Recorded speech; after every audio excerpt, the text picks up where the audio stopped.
سرجي د موجوده چې کوم حالات دي د کرونا وایرس باره کې دې باره کې د پولیسو څه خدمات دي دې باندې لږه رڼا واچوئ. اعوذ بالله من الشیطان الرجیم بسم الله الرحمن الرحیم. د مردان کې چې کله نه بیرنی سړی وفات شوی دی د کرونا د لاسه صادق خان په 18 مارچ 2020 هغه وفات شو. بیا د هغې نه وروستو دلته چې کوم دی ډسټرکټ منیجمنټ سم کړي دي نو دوی کې ورسره پولیس مکمل مرسته کړې ده. لکه مونږ هلته منګا سیل کړي وه، د منګا نه چې کومې لارې وې ټي وي ډېر سافران ټولې لارې مونږ بند کړي وې، منګا مکمل سیل وه. څومره هلته چې نور انتظامات وي په بازارونو کې هغه رش دی دا کنټرول کول، په بینکونو باندې چې کوم خلک دي دا کنټرول کول. د دې نه علاوه په علاقه کې چې کوم جوماتونو کې خلک دي هغې کې هغه سوشل ډسټنسنګ ساتل. دا څومره چې دغه دي په دې ټولو کې باقاعده پولیس په پراپر ډیوټي کړې ده او اوس هم پولیس الحمدلله لګیا دي او د دې عوامو په تعاون باندې او د پولیس په دې ډیوټۍ او د دې ضلعي انتظامي د ډیوټۍ د وجې الحمدلله دا سیس چې کوم دی نو کنټرول دا حد ته نه دی رسېدلی، کم حد ته چې دا په بار ملکونو کې رسېدلی دی.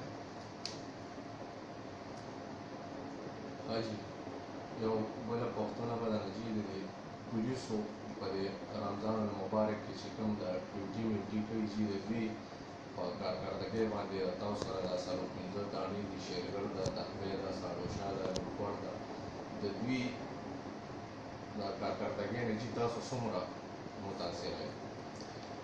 دا الحمدلله زموږ ډیوټي ښه ښکلې روانه ده. د رمضان المبارک دپاره په بازارونو کې زموږ اضافي نفرې لګېدلي دي. زموږ ناکابندیانې لګولي دي، موبایل پټرولینګ مونږ سیوا کړی دی او د هغې نه علاوه زموږ چې کوم رایډرز دي د هغې پټرولینګ شته. اوس چې کوم دی نو مونږ ته د ټایګر فورس والا کسان هم راوړل نو مونږ به انشاءالله د دې نه هم ډیوټي اخلو چې کوم په جوماتونو کې هغه فاصله ساتل دي یا په بینکونو باندې رش وي یا په بازارونو کې نو هغه ځایونو کې به انشاءالله دوی به مونږ سره په هغه کې ډیوټي کوي او الحمدلله زموږ د کار ښکلی روان دی. مونږ ته ښه برابر انتظامات کړي دي. انشاءالله داسې هېڅ قسم څه مسله به نه جوړېږي انشاءالله. تاسو ته خو جي تحویل ته دلته په راتلو باندې جي ویلکم وایو او تاسو ته چې کوم د کارکردګۍ په بنیاد باندې IGP KPK د طرفه کوم ایوارډ میلاو شوی په هغې باندې مبارکي تاسو ته وایو. جي تاسو ډېر په کم وخت کې ډېره زیاته ترقي وکړه. دغې باره کې چې د خپلو خیالاتو اظهار وکړو. دا ډېره ډېره مهرباني عزتمن سروره. دا بس د دې عوامو دعاګانې دي او د مور پلار دعا ده، د ملګرو او د عوامو د دې خلکو دعاګانې دي. زه زما خپله د اصول دي زه وایم زموږ چې کومه ډیوټي ده هغه د عوامو خدمت کوي او موږ چې په صحیح معنو کې خپله ډیوټي شروع کړه نو دا عبادت هم دی او سرکار باندې د موږ ته دې تنخوا راکوي. د دې عوامو نه ټکس کټ کېږي، دا ټکس نه موږ ته تنخواګانې میلاوېږي. مونږ چې دلته عوامو د سهولت دپاره باسي، مونږ چې دلته سرکار کې وینو نو مونږ یې د عوامو د سهولت دپاره کې وینو او انشاءالله زمونږ دا ډیوټي چې کوم دی دا به همدغسې جاري وي چې د عوامو تعاون راسره وي انشاءالله چې دې په دې تقوی سفر کې به انشاءالله هېڅ قسم کرایي نه کوي.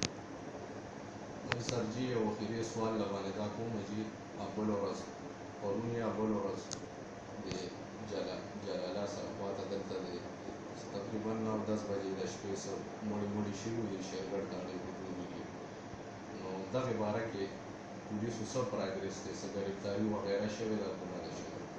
بلکل هغه چې کوم 3 ملزمان په هغه FIR کې چارج دي، 3 واړه ګرفتار دي او نن به هغوی دپاره انشاءالله حراست پولیس اخلي. هغوی کې 3 باندې داویداري شوي ده، سابقه دښمني وه او SHO صاحب 3 ملزمان ګرفتار کړي دي. دا SHO صاحب DSP صاحب تاسو خبرې واورېدې، دوی ډېر ډیوټي کول شخص دي او ډېر ایماندار شخص دي او د دوی دروازې د عوامو الناسو دپاره هر ټیم کوډه وي دلته عوام راتلی شي چې څه مسله یې دلته بلا ججک دلته راتلی شي او خپله مسله راوړي شي. وسلام.